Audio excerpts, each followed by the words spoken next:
Hello, good morning, जोहार। मैं संजय और आप देख रहे हैं न्यूज़ झारखंड। चलिए जानते हैं आज के मुख्य 25 बड़ी खबरों को। मुख्यमंत्री ने सूबे के पहले कैंसर अस्पताल का किया उद्घाटन। टाटा कैंसर अस्पताल में हर साल 5,000 कैंसर मरीजों का हो सकेगा इलाज। मुख्यमंत्री हेमंत सोरेन ने शुक्रवार को रांची के कांके स्थित सुकुरहुट्टू में टाटा कैंसर अस्पताल एवं अनुसंधान केंद्र का उद्घाटन किया। इस मौके पर स्वास्थ्य मंत्री बन्ना गुप्ता और टाटा ग्रुप के कई अधिकारी मौजूद थे। अस्पताल का संचालन टाटा ट्रस्ट और रांची केयर फाउंडेशन के तहत होगा।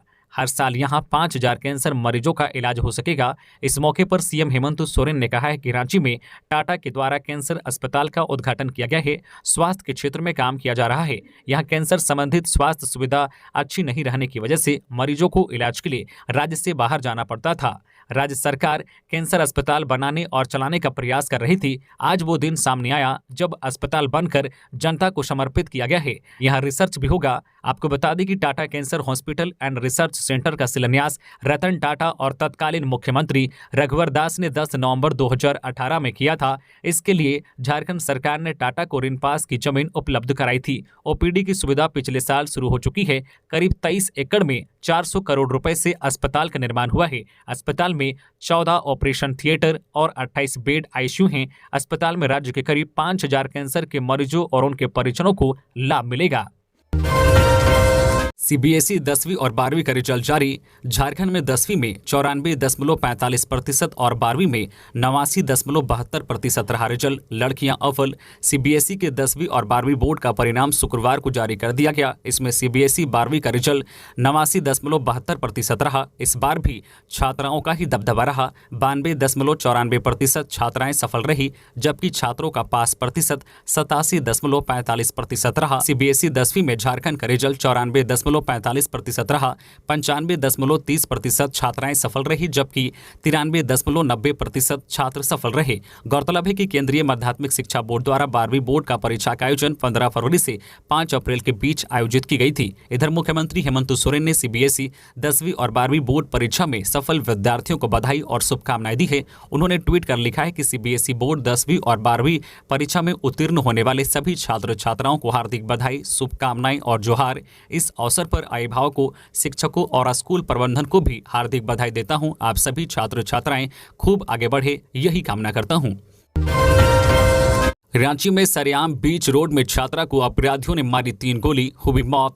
रांची के अरगोड़ा थाना क्षेत्र स्थित पटेल पार्क स्थित हरमूनंद नगर में एक छात्रा को अपराधियों ने सरेआम गोली मार दी। अपराधियों ने दुस्साहस दिखाते हुए बीच रोड में ही 19 वर्षीय युवती निवेदिता नयन को गोली मारी। गंभीर रूप से घायल निवेदिता को रिम्स में भर्ती कराया गया। आगामी जून को अपना 20वां बर्थडे मनाने से पूर्व ही निवेदिता की इलाज के दौरान मौत हो गई। इधर घटना के बारे में जानकारी मिली है कि गोली मारकर दोनों अपराधी फरार हो गए। बताया जा रहा है कि युवती को 3 गोली मारी गई थी। वही सूत्रों के अनुसार उसके साथ एक और लड़की भी घायल हुई है, जिसका इलाज चल रहा है। घटना की सूचना मिलने के बाद सीटीएसपी समेत कई पुलिस अधिकारी मौके पर पहुंचे। अपराधियों की तलाश में पुलिस जुट गई है।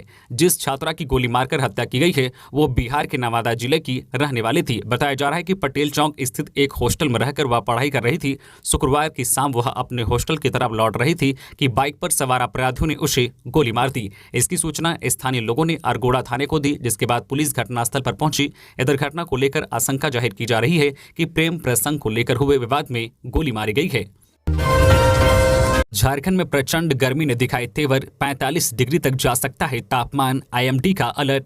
रांची समेत पूरे झारखंड में गर्मी प्रचंड रूप लेती जा रही है। आने वाले समय में राज्य का अधिकतम तापमान 45 डिग्री को भी पार कर सकता है। इस दौरान राजधानी का अधिकतम तापमान भी 42 डिग्री तक पहुंचने की संभावना व्यक्त की गई है। गर्मी का सबसे ज्यादा असर राज्य के पलामू प्रमंडल और आसपास के क्षेत्रों पर पड़ेगा। इस दौरान यहां के जनजीवन को लगातार गर्म लहर का सामना करना पड़ सकता है।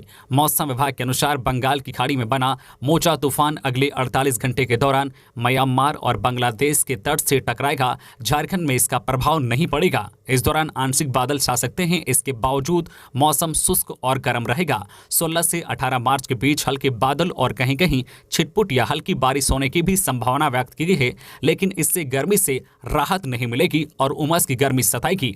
इसके अगले सप्ताह भी मौसम में बदलाव की संभावना कम है। विभाग के अनुसार 25 मई तक मौसम में बदलाव की संभावना कम है। इस दौरान अधिकतम तापमान 45 डिग्री तक रहने की संभावना व्यक्त की गई है। हीट वेव से बचने के लिए स्वास्थ्य विभाग की सलाह, जो आपके लिए जानना बेहद जरूरी। जानिए क्या करें और क्या नहीं। झारखंड में हीट वेव और तापमान में वृद्धि से जनजीवन अस्त व्यस्त हो गया है। आसमान आग उगल रहा है, सड़कें तप रही है। दोपहर को घर से कहीं निकलना जानलेवा साबित हो सकता है। मौसम विभाग के आंकड़ों के मुताबिक अधिकांश जिलों में तापमान 40 डिग्री सेल्सियस के पार है। गोड्डा में पारा 43 डिग्री के पार चला गया है। अगले 3 से 4 दिनों में गर्मी से राहत की उम्मीद भी नहीं है। इधर भीषण गर्मी के बीच अस्पतालों में लू की चपेट में आकर बीमार पड़ने वालों की संख्या में इजाफा हो रहा है। स्थानीय अस्पतालों में जहां औसतन प्रतिदिन 20 से 30 मरीज आते थे, वहीं अब ओपीडी में मरीजों की संख्या 70 को पार जा रही है। लक्षण सब में समान हैं। लोग उल्टी, पेट दर्द, सिर दर्द, तेज बुखार, दस्त और कमजोरी की शिकायत लेकर अस्पताल आ रहे हैं। चिकित्सकों की माने तो यह सारे लक्षण हीट वेव की वजह से बीमार पड़ने के हैं। चूंकि गर्मी से फिलहाल राहत की उम्मीद नहीं है, तो फिर क्या उपाय की जाए। हीट वेव, भीषण गर्मी और तापमान में वृद्धि को देखते हुए स्वास्थ्य विभाग ने नागरिकों को कुछ सलाह दी है। स्वास्थ्य विभाग ने चिकित्सकों के परामर्श से कुछ उपाय बताए हैं, जिनसे भीषण गर्मी में खुद को स्वस्थ रखा जा सकता है। तो तापमान और हीट वेव से बचने के उपाय की बात की जाए तो इसमें चिकित्सकों की माने तो गर्मी में लोगों को स्ट्रीट फूड खाने से परहेज करना चाहिए। लोगों को तला भुना और मसाले वाले भोजन से परहेज करना चाहिए। सादा भोजन करना चाहिए। जितना हो सके तरल पदार्थ यानी कि पानी, छाछ, लस्सी, नींबू पानी, शरबत और नमक चीनी का घोल का सेवन करना चाहिए। वही मौसमी फल में जैसे कि तरबूज, खरबूज, खीरा, ककड़ी आदि का सेवन करना चाहिए। गर्मियों में कच्चे आम और बेल का शरबत भी लाभदायक होता है। चिकित्सकों ने सलाह दी है कि लोग इस मौसम में खाली पेट ना रहें। दोपहर में घर से निकलने से बचे। ज्यादा जरूरी हो तो सिर सहित पूरे शरीर को सूती कपड़ों से अच्छी तरह ढक कर निकले। मौसम विभाग की माने तो झारखंड में मोचा चक्रवात का असर नगण्य है। ऐसे में हीट वेव से तत्काल राहत की उम्मीद नहीं है। नेतरहाट घाटी सिरसी मोड़ पर तेंदुआ दिखने से लोगों में आतंक। वन विभाग ने कही ये बात। गुमला जिले के बिशुनपुर प्रखंड में पहली बार तेंदुआ देखा गया है। नेतरहाट घाटी के गुमला लातेहार सीमांत सिरसी मोड़ पर एक तेंदुआ दिखा तो लोगों में आतंक व्याप्त हो गया।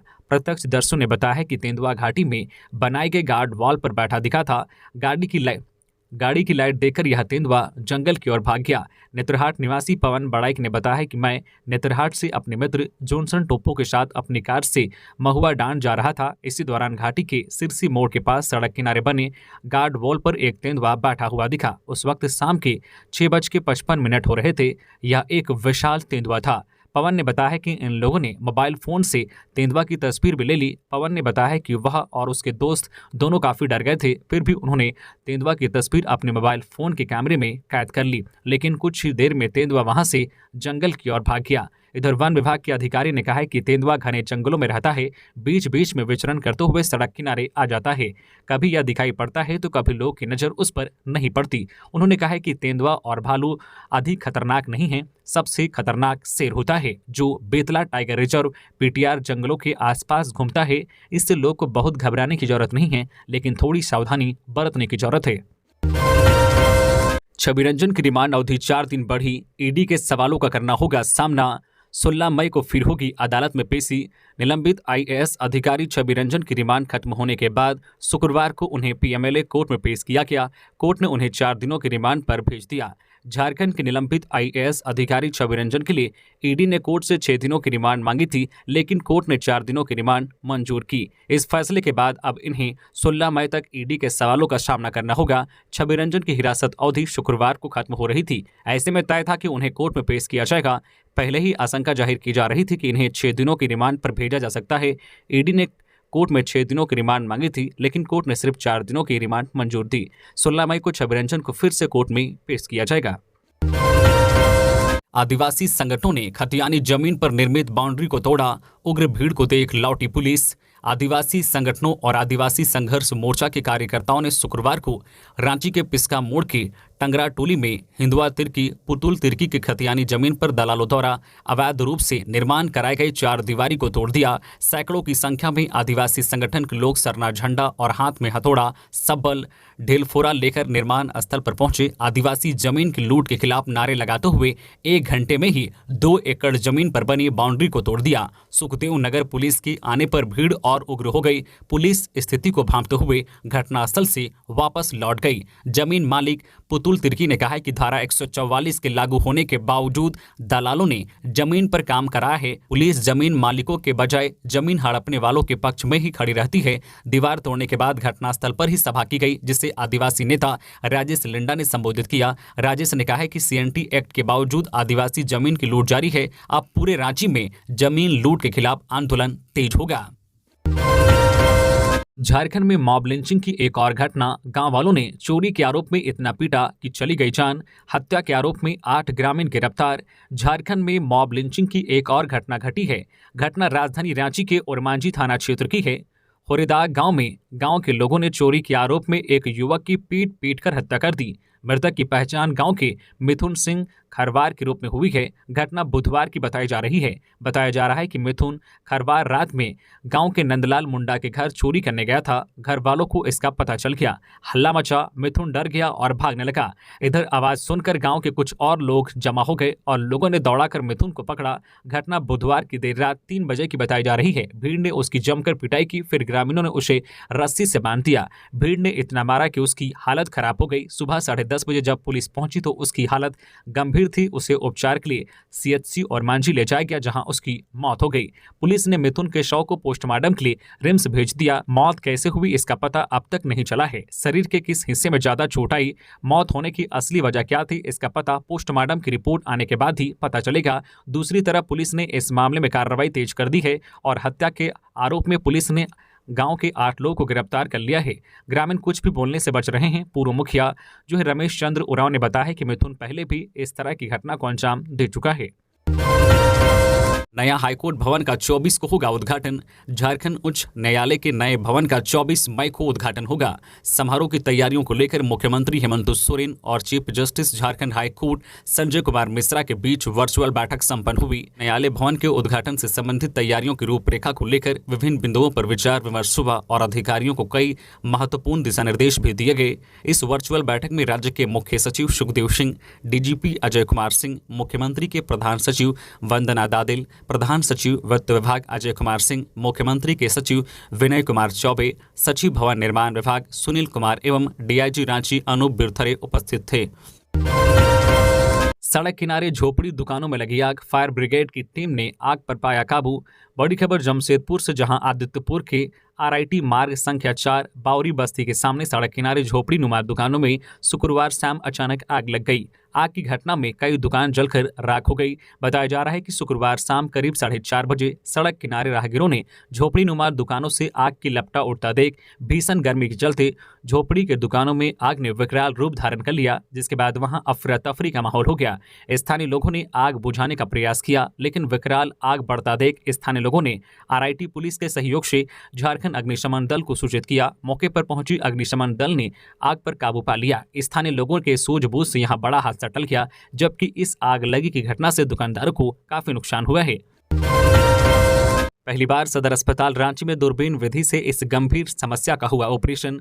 सदर अस्पताल रांची ने शुक्रवार को एक और उपलब्धि हासिल की है। पहली बार दूरबीन विधि से लेप्रोस्कोपिक वेंट्रल हार्निया का ऑपरेशन किया गया है। अस्पताल के मॉड्यूलर ऑपरेशन थिएटर में civil surgeon doctor Vinod Kumar के मार्गदर्शन में शुक्रवार को एक अम्बिलिकल हार्निया के मरीज का दूरबीन विधि से द्वारा जो आईपीओम प्लस ऑपरेशन किया गया।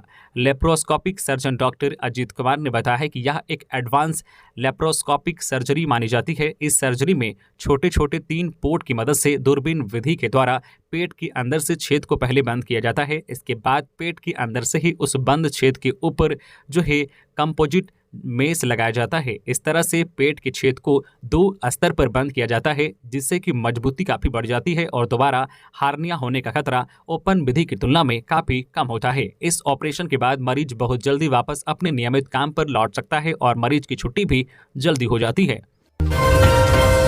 राहुल गांधी के लिए हाईकोर्ट ने राहत रखी बरकरार। सिविल कोर्ट ने कहा, सात शरीर होना होगा हाजिर। केंद्रीय गृह मंत्री और भाजपा के पूर्व राष्ट्रीय अध्यक्ष अमित शाह पर कथित रूप से साल 2019 में अपमानजनक टिप्पणी करने के मामले में कांग्रेस नेता राहुल गांधी को झारखंड हाईकोर्ट से मिली राहत अभी बरकरार रहेगी। कोर्ट इस मामले में अंतिम सुनवाई 16 मई को करेगा। दरअसल बीजेपी नेता नवीन झा ने साल 2019 के लोकसभा चुनाव के प्रचार प्रसार के दौरान चाईबासा में राहुल गांधी पर आपत्तिजनक टिप्पणी करने का आरोप लगाते हुए निचली अदालत में याचिका दाखिल की थी। बाद में यह मामला झारखंड हाईकोर्ट में पहुंचा। बता दें कि हाईकोर्ट रांची सिविल सर्जन से जारी नोटिस पर पहले ही रोक लगा चुकी है। शुक्रवार को झारखंड हाईकोर्ट में राहुल गांधी की तरफ से अधिवक्ता पीयूष चित्रेश और दीपांकर राय ने पक्ष रखा। शुक्रवार की सुनवाई न्यायाधीश जस्टिस अंबुजनाथ की अदालत में हुई। अंजुमन इस्लामिया ने सीएम से की द केरल स्टोरी पर प्रतिबंध लगाने की मांग। कहा यह फिल्म प्रोपेगंडा को दे रही बढ़ावा। द केरल स्टोरी मूवी को लेकर देश भर में समर्थन व विरोध का दौर जारी है। भाजपा के नेता व उससे जुड़े संगठन लोगों को फिल्म देखने की अपील कर रहे हैं।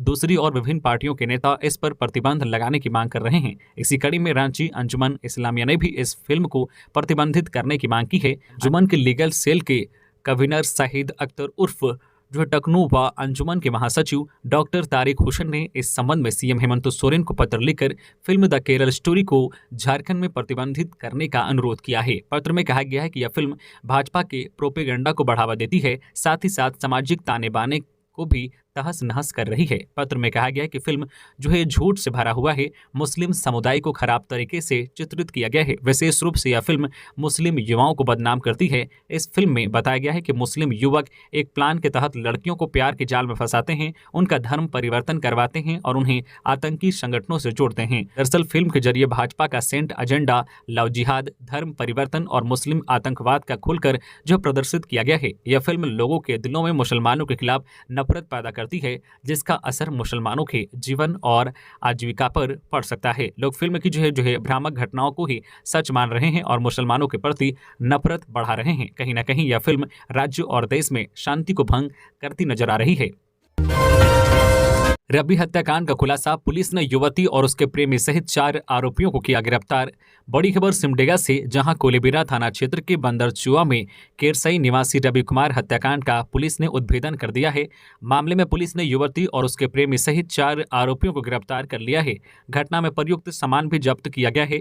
मामले में एसडीपीओ डेविड ढोडराय ने शुक्रवार को कोलेबिरा थाना में प्रेस कॉन्फ्रेंस में बताया है कि केरसई प्रखंड के एक युवती का शव कोलेबिरा के बंदरचुआ जंगल में पत्थर से कूचा हुआ मिला था। शव की पहचान केरसई निवासी रवि कुमार के रूप में हुई थी। रवि की हत्या मामले में कोलेबिरा पुलिस ने सफलता हासिल करते हुए 4 लोगों को गिरफ्तार कर शुक्रवार को जेल भेज दिया है। मूर्छित अवस्था में मिला युवक, अस्पताल पहुंचने से पहले हुई मौत। हजारीबाग के शिवपुरी मोहल्ले के जय माता दी चौक के पास शुक्रवार को मूर्छित अवस्था में एक अज्ञात युवक को स्थानीय लोगों ने देखा, जिसके बाद लोहसिंगना पुलिस को इसकी सूचना दी गई, लेकिन पुलिस के पहुंचने से पहले ही युवक की मौत हो गई। मौके पर पहुंची पुलिस ने शव को कब्जे में ले लिया, साथ ही मृतक के परिजनों की तलाश में जुट गई। मामले को लेकर थाना प्रभारी अरविंद सिंह ने बताया है कि मूर्छित हालत में युवक के मिलने की सूचना मिली थी, जिसके बाद युवक को अस्पताल ले जाया गया, लेकिन चिकित्सकों ने उसे मृत घोषित कर दिया। युवक की तस्वीर को व्हाट्सएप के माध्यम से कई ग्रुपों में शेयर किया गया है ताकि उसकी पहचान की जा सके। दुष्कर्म के 2 आरोपियों ने किया आत्मसमर्पण। रातू थाना क्षेत्र में 6 मई को मानसिक रूप से बीमार एक नाबालिग से सामूहिक दुष्कर्म के 2 आरोपी अंकुर सिंह और नीतीश सिंह ने शुक्रवार को रातू थाना में सरेंडर कर दिया।